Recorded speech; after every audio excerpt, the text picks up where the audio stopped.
저희가 대구 지하철 참사 가족들이 세월호 참사 때 오셔서 저희가 죄송합니다 했습니다. 피해자가 안전한 사회를 못 만들어서 이렇게 세월호 참사가 일어나고 말았습니다 했던 것처럼 또다시 저희도 마찬가지로 저희 피해자가 이태원 참사 유가족들에게 미안했습니다.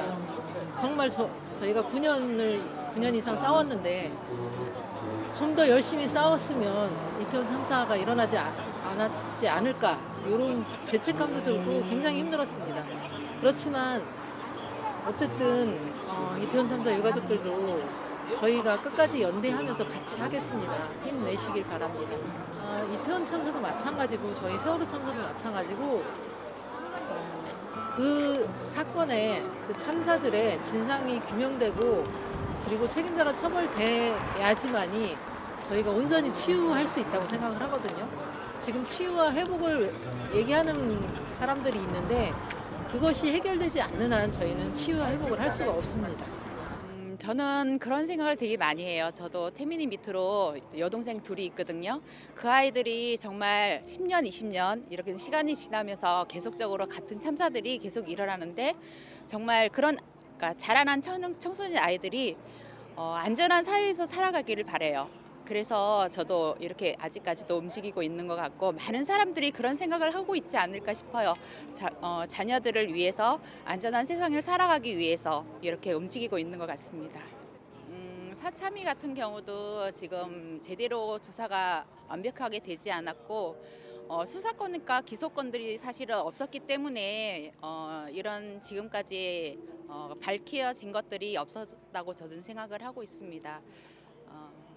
정말 진상 규명이 되기 위해서는 누군가는 뉘우치고 내가 살아가고 있는 이 순간에 이 말은 하고 내가 떠나야 된다라는 사람들이 있어야지만 진상 규명이 되지 않을까라는 생각을 되게 많이 하고 있어요.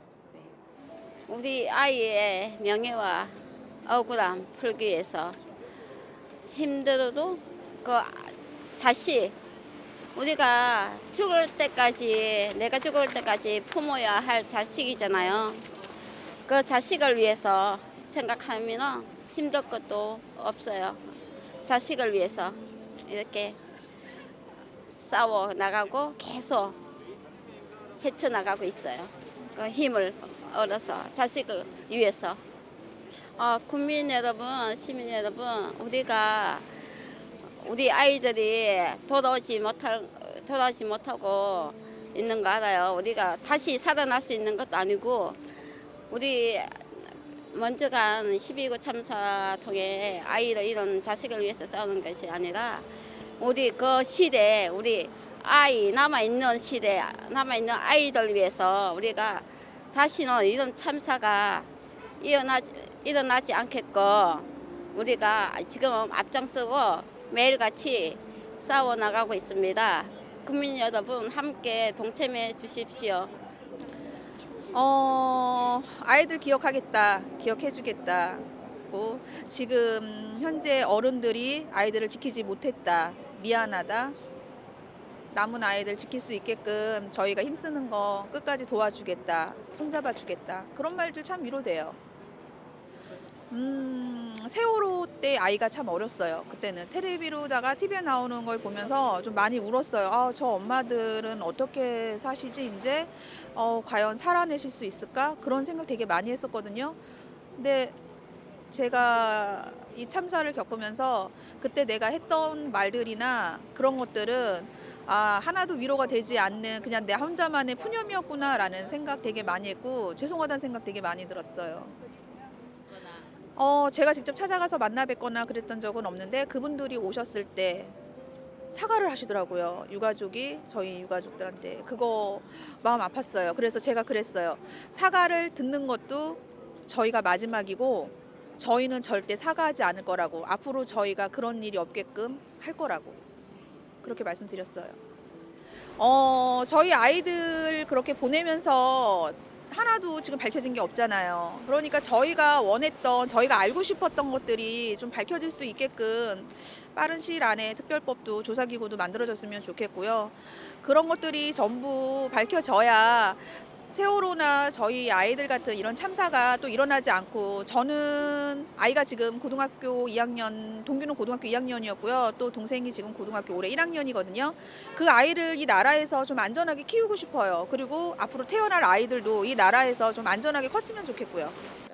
제가 세월호 참사가 제가 이제 25살 때 발생했던 참사였어요. 그래서 당시에 정말 많은 국민들이 함께 마음 아파했고 언론에서 베르테르 효과 뭐 이런 보도까지 나올 정도였고 저도 뭐라도 하지 않으면 이 슬픔을 해소할 방법이 없겠다라고 생각해서 이제 가만히 있으라 침묵행진을 제안하고 뭐 침묵행진을 하기도 하고 경찰서에 잡혀가 보기도 하고 그러다가 이제 직접 정치를 해야겠다라고 결심했던 순간도 있었는데요. 세월호 참사 이후에 저의 삶도 많이 변한 거죠. 그리고 이제 8년이 흐르고 마주했던 이 이태원 참사는 그래서 좀 더 무겁게 마주했던 것 같아요.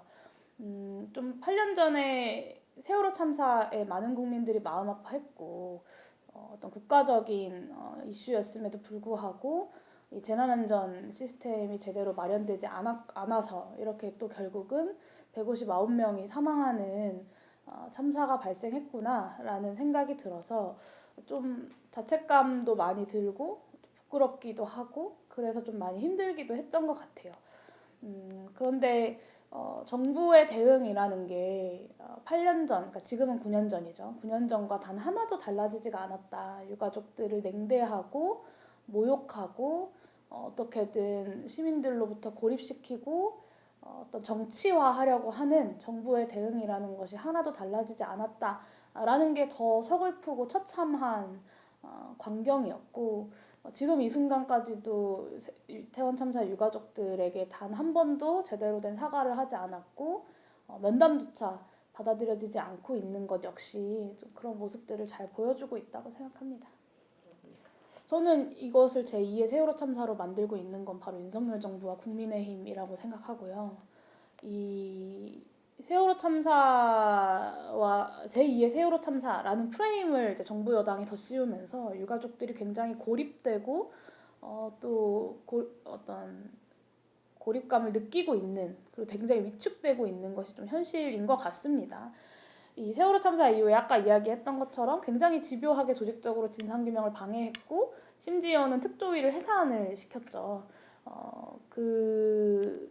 윤석열 정부 역시 이태원 참사 국정조사 보이콧 운운하면서 사실 45일 중에 20일에 가까운 시간을 국정조사 기간 동안 흘려보내게 만들었고 국정조사를 진행하는 과정에도 여러 가지 핑계를 대면서 이제 그 국정조사 일정을 파행시켰습니다. 그리고 국정조사에 출석한 정부 관계자들은 계속해서 모른다, 책임이 없다, 최선을 다했다라는 이 무책임한 말들만 반복하고 제대로 된 자료도 제출하지 않았고 심지어는 국회에 제출하는 자료들을 자신들 입맛대로 편집하고 조작해서 보내기도 했습니다. 저는 이 이태원 참사를 대하는 국가의 태도에서 9년 전 세월호 참사를 대했던 어떤 잔인한 국가의 모습을 또다시 우리가 목격하고 있다라고 생각하고 이 반복되는 참사 그리고 반복되는 국가의 무책임 그리고 피해자들에 대한 이 잔인한 국가의 대응 이것들은 결국에는 공동체에 대한 신뢰를 무너뜨린다라고 생각하고 우리나라의 어떤 국가 공동체에 대한 국민적 신뢰를 회복하기 위해서라도 이태원 참사의 진상규명이라는 것은 세월호 참사의 그 과정과는 조금 달라야 되지 않겠나라고 생각합니다. 약간 좀 답답했던 게 진상규명에 대해서 반대하는 사람들이 세월호 참사를 오히려 이용하는 것 같아서 세월호 참사의 교훈은 그게 아니거든요.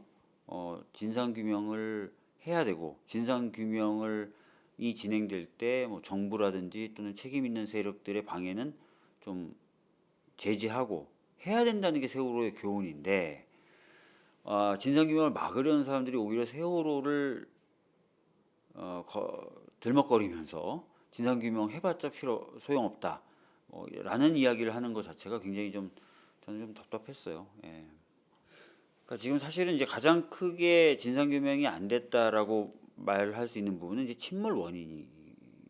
있거든요. 침몰 원인 자체의 결론을 못 내린 거죠. 그러니까 시뮬레이션을 해보기도 하고 또 여러 사람들의 증언을 듣기도 하고 뭐 여러 가지 했지만 이제 조사위원회 차원에서는 하나의 결론으로 결론을 내리기가 어렵다라는 게 최종 결론이었습니다. 그 부분을 조금 더 이제 정리해야 될 필요가 있고요. 그 다음에 이제 나머지 이제 진상규명에 대해서는 성과도 많았지만 최종적으로 이제 그 대통령 기록물 그 부분을 이제 못 본 부분이 있는 거고요. 그 다음에 국정원과 해군의 기록을 보긴 봤지만 그 검토할 수 있는 기간이 좀 짧았고 또 아직 확인되지 않은 부분도 있는 것이 여전히 좀 공백인 부분입니다. 그래서 사실 이제 남은 그런 부분들도 좀 채워나가야 될 필요가 있다라고 생각해 주시면 좋을 것 같고요. 그 외에 뭐 부족하나마 그래도 뭐 나머지 부분들에 있어서는 밝혀진 부분들도 있으니까 그런 부분들을 좀 곧 그 4.16 재단 같은 데서 좀 정리를 해서 발표를 한다고 합니다. 그러니까 그런 부분 관심 가져주시면 좋을 것 같습니다.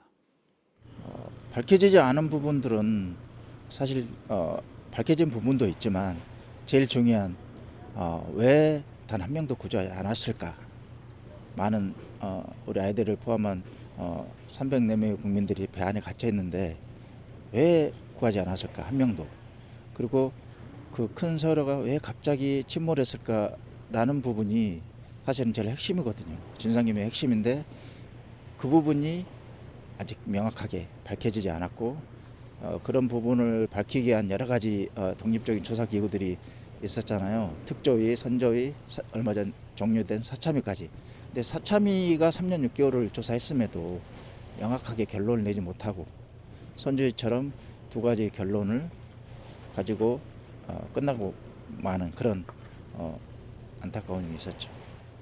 앞으로 바라는 점은 금방 말씀드렸듯이 밝혀지지 못한 부분들의 진상규명이 추가적인 조사나 수사가 돼야 될 걸로 저는 생각을 합니다. 우리 가족뿐만 아니라 시민들도 그렇게 생각을 하고 있고요. 그렇게 됐을 때 제대로 된 진상규명이 되고 또 관련 책임자들이 처벌을 받게 될 것이고요. 그걸 통해서 또 우리가 참사가 반복되지 않아야 된다고 하는 그 염원이 이루어질 걸로 생각을 합니다.